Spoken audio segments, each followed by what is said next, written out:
Bonjour à tous et bienvenue sur la chaîne de la Maison des Esprits.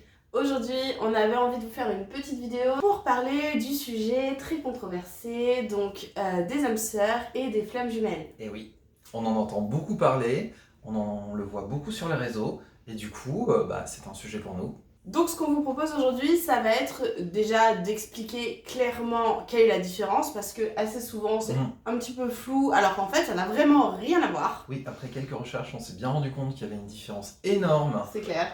Donc ça mérite quelques précisions. Et ensuite, parce que vous êtes bien sur la chaîne de la Maison des Esprits, on va vous transmettre ce que les êtres énergétiques pensent eux-mêmes de ces concepts. Et ce qu'ils nous ont transmis via leurs enseignements. Vous êtes prêts? C'est parti! Du coup Fabien, on voulait commencer donc par l'âme sœur. Exactement, donc l'âme sœur, on est sur un concept assez simple, c'est deux âmes qui se ressemblent énormément, qui vibrent finalement un peu à l'unisson, qui se complémentent parfaitement et qui, quand elles se voient pour la première fois, ressentent un très profond sentiment d'attirance, qui n'est pas forcément romantique, mais qui peut être un sentiment d'amitié très profonde et presque un sentiment surnaturel. Et d'ailleurs, il y a énormément de personnes qui sont en parcours d'âme sœur qui vont témoigner d'une sensation de déjà-vu. Et cette sensation serait expliquée et explicable par le fait que les âmes sœurs auraient tendance à se suivre du coup sur plusieurs vies. Oui. Et à s'harmoniser de vie en vie et à essayer de se retrouver également. Très souvent, les âmes sœurs sont des personnes, donc alors attention, hein, ça peut être, il n'y a pas de question de sexe, il n'y a pas question forcément de romantisme, hein, c'est ce que vraiment tu disais tout à l'heure, c'est vraiment, ça peut être de l'amitié, ça peut être juste de la complicité, et c'est des âmes qui vont tellement bien s'entendre et se comprendre qu'elles vont finalement se pousser à progresser ensemble dans le même sens sur des objectifs communs finalement. Et c'est aussi des âmes qui n'ont pas besoin de se parler pour se comprendre, c'est des âmes qui n'ont pas besoin de s'appeler tous les jours non plus, qui peuvent ne pas se voir pendant 1 ou 2 ans, et quand elles se revoient, elles ont l'impression qu'elles ont toujours été en contact. Voilà, c'est cette espèce d'élément étonnant et un peu surnaturel qui explique cette grande théorie du coup. C'est vrai que c'est trop beau, et très souvent c'est les gens qui vont avoir un meilleur ami ou une meilleure amie qui vont être souvent dans ce genre de parcours, c'est-à-dire c'est des complicités qui sont tellement évidentes que ça atteint des paroxysmes. C'est un petit peu le « je serai toujours là pour toi », et c'est vraiment très, très beau. Donc, une fois qu'on a précisé un petit peu ce que c'était l'âme sœur, on va pouvoir partir sur un concept qui lui ressemble mais qui est très différent. Complètement opposé et pourtant qui lui ressemble énormément, et oui, c'est possible. C'est possible, on est dans les énergétiques, tout est possible. Donc c'est le parcours de flammes jumelles. Le concept de la flamme jumelle, c'est un concept qui est extrêmement simple, même si tout le monde a tendance à penser que c'est très compliqué. En fait, c'est très très simple, c'est simplement une âme qui s'est scindée en deux et polarisée à l'inverse. Et elle s'est scindée en deux avant de s'incarner, tout simplement. Exactement. Et d'ailleurs, c'est quelque chose qui se suivrait donc apparemment sur plusieurs vies, le concept de flamme jumelle. Donc ça veut dire que vous êtes un petit peu en recherche de votre part manquante pendant, donc sur plusieurs vies. Donc sur la base, c'est très beau, c'est romantique, on a tous intrinsèquement l'impression qu'il nous manque quelque chose dans la vie, et c'est vrai qu'une part manquante intrinsèque et avant même l'incarnation, ça pourrait parfaitement coller. Et c'est vrai que très souvent, donc dans le parcours des flammes jumelles, on va dissocier donc deux tempéraments qui sont assez opposés. Donc d'un côté, on a le guerrier, qui est quelqu'un qui est souvent très extraverti, porté sur l'extérieur, qui va suivre ses rêves, qui va avoir de l'ambition, qui va être très fort et dominant, leader finalement dans la relation. Et de l'autre côté, on a l'harmoniseur qui lui est plus sensible, plus compatissant, plus introverti aussi. Exactement, plus empathique, plus compréhensif, qui adoucit tout le temps et qui du coup, l'un étant fort et tranchant, l'autre adoucit. Et du coup, on est sur une complémentarité avec une forte opposition quand même. La petite difficulté donc avec ce genre de tempérament, c'est que ça peut représenter quand même beaucoup de couples qui finalement se retrouvent incompatibles. Exactement. Et c'est là qu'il faut savoir vraiment reconnaître le parcours donc, de la flamme jumelle. Pourquoi ? Parce que dans le parcours de flamme jumelle, c'est deux caractères qui sont extrêmement opposés, ont la volonté d'aller dans le même sens et de progresser ensemble. Donc pour donner un exemple, si on garde donc le guerrier et l'harmoniseur, ça va être par exemple, le guerrier va pousser toujours l'harmoniseur à aller jusqu'au bout de ses rêves, à être plus sociable peut-être, à aller vers les autres et à se construire donc vers l'extérieur. Et prendre des risques aussi. Voilà. Du coup. Donc en fait, il va aller utiliser ses qualités de guerrier pour aller combler les faiblesses de l'harmoniseur pour le tirer vers le haut. Et à l'inverse, l'harmoniseur va pouvoir utiliser ses qualités, par exemple de sensibilité, d'introspection, de réflexion sur lui-même, pour apprendre ça donc au guerrier qui va lui aussi donc pouvoir travailler sur ses faiblesses pour progresser en termes spirituels et énergétiques. Et oui, parce que du coup, dans tout l'ensemble du parcours de flamme jumelle, ce qui est important, c'est la progression du couple. C'est pas qu'il y en a un des deux qui apprennent, c'est que les deux apprennent de l'autre. Donc ça implique aussi que les deux s'écoutent et eux aussi envie de s'intéresser à une évolution qu'ils puissent partager et qui s'impliquent.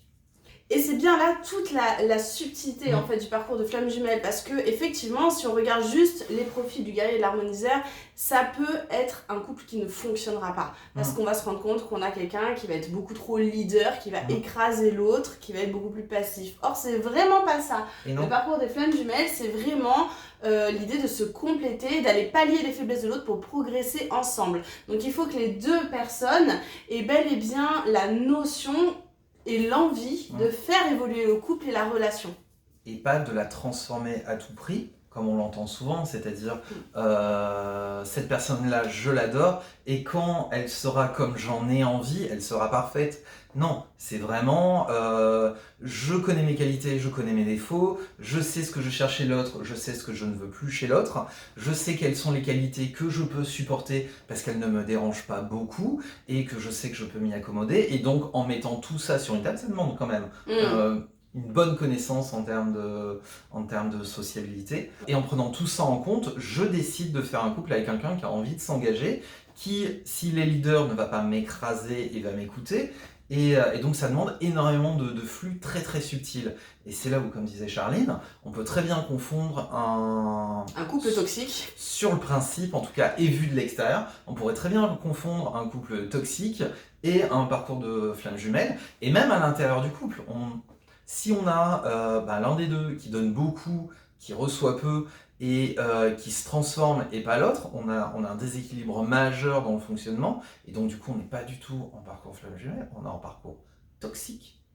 Et du coup, quelle est la différence ? La différence, c'est est-ce que vous en souffrez ? Et c'est toujours un petit peu cette fameuse ligne rouge qu'il faut évaluer en fait en énergétique et dans les relations, c'est-à-dire que si malgré les conflits, parce qu'on va être très clair, ce tempérament donc de guerrier et d'harmoniseur, régulièrement il va y avoir des défis en fait qui vont se poser, à ce couple. Et c'est presque ça qui est intéressant, c'est que du coup deux personnalités très très opposées vont s'auto-créer des mini-conflits. Conflits qui résolus vont pouvoir nourrir la relation, mais qui, non résolus, la détruisent petit à petit. C'est ça. Donc en fait, le concept de la flamme jumelle, c'est vraiment ça, ça va être de surmonter les défis toujours et faire en sorte que les deux s'en sortent grandis. Et que les deux apprécient et toujours n'en souffrent pas. Ça, c'est vraiment la ligne rouge dans tous les domaines. Parce que si vous en souffrez, il est très probable que vous soyez bel et bien dans une relation toxique. Alors que normalement, un parcours de flamme jumelle, malgré les défis, va quand même toujours tirer vers le positif. Et oui, parce que si vous en souffrez, c'est déséquilibré. Donc au minimum, c'est déséquilibré. Donc c'est-à-dire qu'il y en a un qui en souffre et qui, au fur et à mesure, ne va pas trouver satisfaction au sein de l'ensemble. Et du coup, maintenant, on va vous donner donc le petit plus de la Maison des Esprits, parce que c'est important qu'il y ait le petit plus de la Maison des Esprits. Et puis qu'on dise ce qu'on en pense vraiment, parce que là, pour l'instant, on a parlé de théorie, de généralité, de ce qu'on voit régulièrement chez nos clients ou chez nos amis. Mais qu'est-ce qu'on en pense vraiment ? J'ai discuté discuté très longuement avec le roi des rêves sur ce sujet. Et oui, figure-toi. parce qu'on rappelle que Charline est en contact permanent avec le roi des rêves, qu'elle a souvent beaucoup de questions et que nos amis de l'autre côté ont plaisir à répondre aux questions. Ils ont beaucoup de réponses, ça c'est cool. Ce que j'ai appris, c'est que le concept donc de l'âme sœur, c'est un concept qui a été créé dans l'énergétique et qui nous a été transmis à travers les médiums et les pittis, à travers le monde, à travers le temps. Et c'est en fait c'est une notion que eux-mêmes ont construit, c'est quelque chose qu'ils ont observé aussi. Quelque chose qui existe dans l'énergétique finalement. C'est quelque chose... Depuis la nuit des temps pratiquement, donc en fait ça fait partie de notre culture, parce que ça vient de chez eux. Donc on est d'accord, ça c'est ok. Ça c'est ok. En revanche, le concept de flamme jumelle a bel et bien été créé par l'humanité. Et oui. Parce que l'humanité... Hashtag toujours plus. Hashtag toujours plus. C'est-à-dire que un couple qui ne fonctionne pas, ça ne suffit pas. Il faut dire que c'est une catastrophe, et si possible une catastrophe cosmique, parce que c'était une âme coupée en deux qui voulait absolument se retrouver. Alors qu'en fait, peut-être pas. C'est vrai que c'est déjà difficile en fait de vivre une rupture émotionnelle, c'est quelque chose qui est extrêmement difficile, qui va nous déchirer. Moi, ce qui m'embête un petit peu avec le concept de la flamme jumelle, c'est que c'est très culpabilisant, c'est-à-dire que finalement, on ne saura pas si on est en parcours flamme jumelle avant la fin de sa vie, puisque le principe aussi des flammes jumelles, c'est qu'elles se séparent, qu'elles se retrouvent, c'est un petit peu ce système-là. Donc du coup, on ne sait pas si on doit attendre que la personne revienne ou pas, ou tout faire pour qu'elle revienne ou pas. L'attente pendant qu'on est en train de faire son deuil d'une relation, c'est extrêmement difficile. Mais d'une relation, c'est extrêmement dur. Ce moment où on ne sait pas ce qui va nous rappeler, ce qui va pas nous rappeler, déjà c'est horrible. Et alors si on rajoute en plus le « mais t'inquiète pas, il va peut-être t'appeler une semaine avant la fin de ta vie », j'ai envie de dire stop. C'est pas possible d'intégrer ça. C'est extrêmement compliqué, et en fait ça culpabilise énormément les gens, parce qu'en fait c'est pas seulement l'échec d'une relation amoureuse, c'est l'échec d'une fusion d'âmes, c'est un échec qui est cosmique, qui est un échec qui s'étend sur plusieurs vies antérieures. C'est un échec d'incarnation. C'est terrible. Parce qu'a priori on a décidé, parce que dans la grande théorie on a décidé de se couper en deux en plus, pour se retrouver, pour en progresser. Donc là on a juste raté son incarnation, l'incarnation de l'autre, et voilà.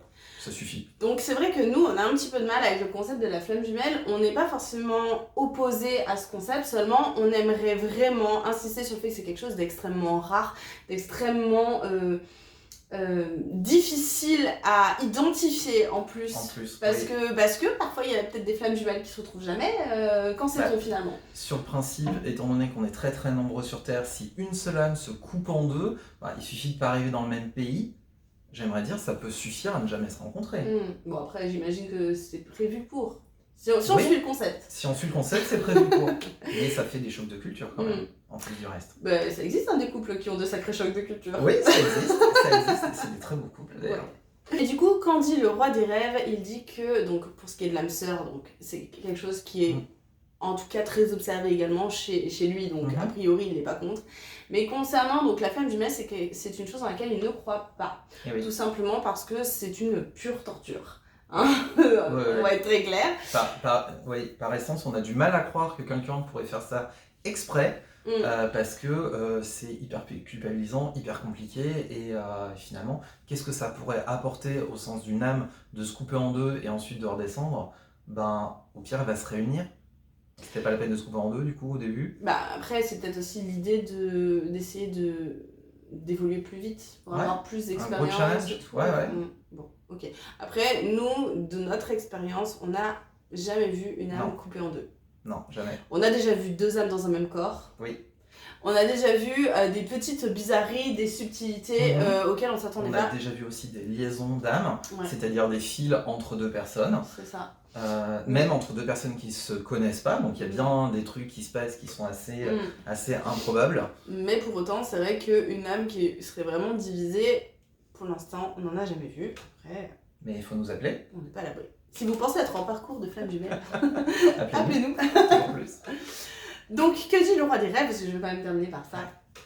Lui, il dit qu'il croit en la vibration des âmes. Donc pour tous ceux qui sont un petit peu au fait des lois de l'univers, ça va vous parler très très vite. Le concept, c'est que lorsqu'on rencontre quelqu'un, et j'entends vraiment une rencontre neutre, c'est-à-dire qu'on vous a jamais parlé de cette personne ni en bien ni en mal, c'est vraiment une rencontre simple. Vous allez parfois avoir une première émotion. Mhm. Ce qu'on pourrait appeler l'intuition aussi quelque part, c'est-à-dire que Ouais, très vite il y a- vous allez dire cette personne je peux pas l'encaisser ou cette personne je l'adore, alors que vous lui avez adressé 4 mots. Et ce sera du coup ce qu'on appelle couramment la première impression en fait, Mm. dont on dit toujours qu'il faut qu'elle soit la meilleure possible, parce que c'est celle qui reste. C'est ça, même si ça se contrôle pas du tout. Hein. Non, ça se contrôle pas du tout, vraiment, parce que c'est une vibration. Exactement, c'est une vibration. Et en fait, ce qui se passe, c'est que votre âme va entrer donc en résonance, c'est la loi des vibrations et des résonances, va entrer donc en résonance avec l'autre âme. Et donc, elles vont vibrer ou bien en attraction ou bien en rejet l'une de Exactement. l'autre. Ce que le roi des rêves explique, c'est que pour tout le monde, qu'il s'agisse d'ailleurs des âmes humaines ou même des âmes animales. Mhm. Parfois on a un coup de cœur, ça arrive très souvent lorsqu'on va adopter un animal. Ah oui, On dit c'est lui, c'est obligé. c'est lui, je Voilà. me sens hyper attiré, C'est il y a ça. quelque chose qui se Mais en fait, passe. c'est exactement ça qui se passe. Exactement. Hein. C'est la résonance et la vibration des âmes en fait qui entrent en jeu. Mhm. C'est une hyper connexion. Je Mhm. pense qu'on peut le dire Puis comme ça. naturel du coup. C'est ça. Et du coup, ce que le roi des rêves explique, c'est que qu'est-ce que c'est que tomber amoureux, donc par rapport au parcours des flammes jumelles, puisqu'il est bien question d'amour pour les flammes jumelles. Tomber amoureux, c'est lorsque ton âme se met à vibrer tellement fort que tu as l'impression que la terre elle-même est en train de trembler. Donc il s'agit réellement en fait d'une connexion, donc d'attirance évidemment, qui est tellement forte que ça ébranle l'âme, que ça ébranle ton être tout entier. Et c'est vraiment ça, c'est ce que on pourrait appeler le coup de foudre parfois, Et oui. mais en fait c'est vraiment ce sentiment-là qui est dingue et qui, parce que le coup de foudre ça a tendance à retomber un petit peu, qui ne va qu'amplifier en fait avec le temps, du coup. qui perdure et qui amplifie aussi. Alors, on va résumer en disant que nous, on est OK. On est ok pour toutes les théories finalement, Bah oui. parce qu'on n'a pas de preuve que ça n'existe pas. Oui. Il y a juste des théories qu'on a vues, expérimentées, qu'on nous a expliquées, et des théories qu'on voit moins, voire peu, voire qui sont presque des cas d'école, des cas particuliers. Donc, alors que quand on traîne sur Internet, les flammes jumelles, on n'a pas l'impression que c'est des cas particuliers. On en voit partout, tout le temps. Tout le monde dans un échec a l'impression « Ah ouais, mais c'était parce que c'était un parcours de flammes jumelles, c'était vachement dur et tout. » Ok, pourquoi pas, mais on peut pas tous être en parcours de flammes jumelles, c'est pas possible. Et surtout, arrêtez de vous culpabiliser comme ça. Ah ouais. Parce que ce soit bien le cas ou pas, en fait, vous êtes en train de vous torturer. Et moi, c'est ça qui me fait de la peine en fait dans l'histoire, c'est qu'on ne peut pas savoir avant la fin de votre vie si vous étiez bel et bien en parcours de flammes jumelles ou pas. Et le truc, c'est que quand vous prenez un échec cosmique dans la tête, moi je trouve ça horrible. Ouais. Perso, moi c'est. Non, un échec sentimental suffit là. C'est l'empathie qui parle, mais ouais. Franchement, j'ai trop mal. Ouais, c'est terrible, c'est terrible. En tout cas, nous, la seule chose dont on peut témoigner, c'est bel et bien de la vibration des âmes. Et pourquoi ? Parce que ça, c'est quelque chose qu'on expérimente tous les jours. Que vous soyez fou amoureux, que vous n'ayez jamais eu de relation amoureuse, que vous soyez intéressé par l'amour ou absolument pas intéressé par le contact physique ou pas du tout. Tous les cas. Cette vibration, vous l'avez forcément vécue. Et donc, vous savez de quoi on parle. Sur ce, n'hésitez pas à nous suivre sur les réseaux et à nous poser toutes vos questions en commentaire. On répondra avec une FAQ, comme d'habitude. On adore ça. D'ici là, prenez soin de vous. Prenez soin des autres. Et à bientôt. On vous fait plein de bisous. Au revoir.